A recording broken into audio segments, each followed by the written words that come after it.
भोला ने कहा कि ठीक है, जैसी आपकी आज्ञा। अब तो हर दिन वहां पर क्या करता है, साधु संतों की सेवा करता है। समय व्यतीत हुआ और एक दिन क्या होता है कि बीच में एकादशी तिथि आई। जो भोला भक्त है उसे भूख बहुत लगती है। जैसे प्रातःकालीन बेला में उठा तो क्या किया कि सबसे पहले अन्नपूर्णा के पास जाता है और वहां जैसे ही पहुंचा देखा कि आज तो अन्नपूर्णा में कुछ नहीं है। और दिन तो प्रातःकालीन बेला में पहले चौका लगता है अन्नपूर्णा जी में, फिर भोग बनता है, फिर भोग भगवान को अर्पण होता है और उसके बाद साधु संतों को भोजन कराया जाता है। लेकिन उस दिन क्या हुआ कि जैसे ही अन्नपूर्णा में गया वहां देखा कि आज तो यहाँ पर कुछ भी नहीं है। दौड़ा दौड़ा गया, संत महाराज जी को प्रणाम किया, पूछा महाराज मुझे तो बड़ी भूख लगी है। संत महाराज ने देख लिया और कहते हैं अरे भोला, मैं तुम्हें बताना भूल गया, आज तो एकादशी है, आज भोजन नहीं बनेगा यहाँ पे। जैसे ही यह कहा कि आज भोजन नहीं बनेगा, भोला कहता है कि मैं तो भूख के बिना नहीं रह सकता, इसलिए कुछ मुझ पे कृपा करो। संत जी ने कहा अरे एकादशी का व्रत हो जाएगा, व्रत ले ले। संत कहते हैं, भोला कहता है कि मेरे बस की बात नहीं व्रत लेना, इसलिए मुझ पर कुछ कृपा करो, देखना कि लास्ट एकादशी मेरी आज यहाँ पर ही हो जाए। जैसे ही यह कहा, संत तो दयालु होते हैं, कहा कि चलो ठीक है, अगर तुम भूखे नहीं रह सकते तो ये काम करो। क्या काम करना है, मैं तुम्हें कुछ अन्न देता हूं और इस अन्न को यहाँ से ले जाना, गंगा के तट पर सुंदर एक छोटी रसोई बनाना और वहां पर जब भोजन बन जाए तो भोजन बनने के बाद पहले भगवान को भोग लगाना और जब भोग लग जाए उसके बाद ग्रहण करना और रात्रि में यहीं आ जाना। भोला प्रसन्न हो गया और क्या करते हैं संत महाराज, घर से थोड़ा आटा चावल सब्जी सारी व्यवस्था बनाते हैं और उसके बाद दे देते हैं। जैसे ही भोला माँ गंगा के तट पर जाता है, पहले स्नान करता है, फिर चौका लगाता है और रसोई बनाता है। भोजन आज तक कभी नहीं बनाया, ध्यान से सुनना, लेकिन जो सत्संग किया ना उसका ही प्रभाव देखो क्या फल मिला उसे।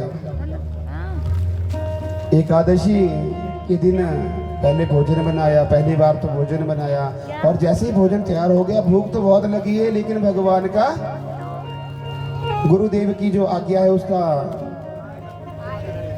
स्मरण है कि गुरुदेव ने कहा था कि जब भोजन पक जाए तो पहले भोग लगाना है और एक थाली में भोजन को निकालता है और भगवान से प्रार्थना करता है कि प्रभु आइए। राजा राम आइए, राजा राम आइए, मेरे भोजन का भोग लगाइए। राजा राम आइए, राजा राम आइए, मेरे भोजन का भोग लगाइए। राजा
भगवान को पुकारता है कि राजा राम आइए, राजा राम आइए, मेरे भोजन का भोग लगाइए।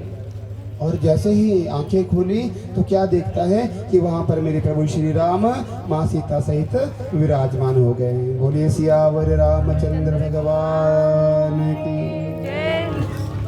और जैसे ही प्रभु श्री राम जी पर दृष्टि गई तो वो भोला कहता है कि प्रभु आप कौन है? प्रभु ने कहा, अरे अभी तो तूने मुझे पुकारा कि राजा राम आइए, राजा राम आइए, मेरे भोजन का भोग लगाइए, और मैं ही तो श्री राम हूँ। अच्छा तो आप भगवान हैं, तो ये साथ में कौन है? मैंने तो आपको ही पुकारा था, और ये साथ में कौन आ गया? मेरे प्रभु श्री राम कहते हैं कि यह सीता है, मेरी धर्मपत्नी है, यह तो मेरे साथ ही आएगी। अच्छा, कि सीता मैया को प्रणाम किया, और प्रभु क्या कहता है भोला कि आओ प्रभु, जब मैंने तो ऐसे आपको ही बुलाया था, लेकिन आप दो आए तो कोई बात नहीं है। और भगवान को भोग कराता है, भोजन कराता है बैठ के।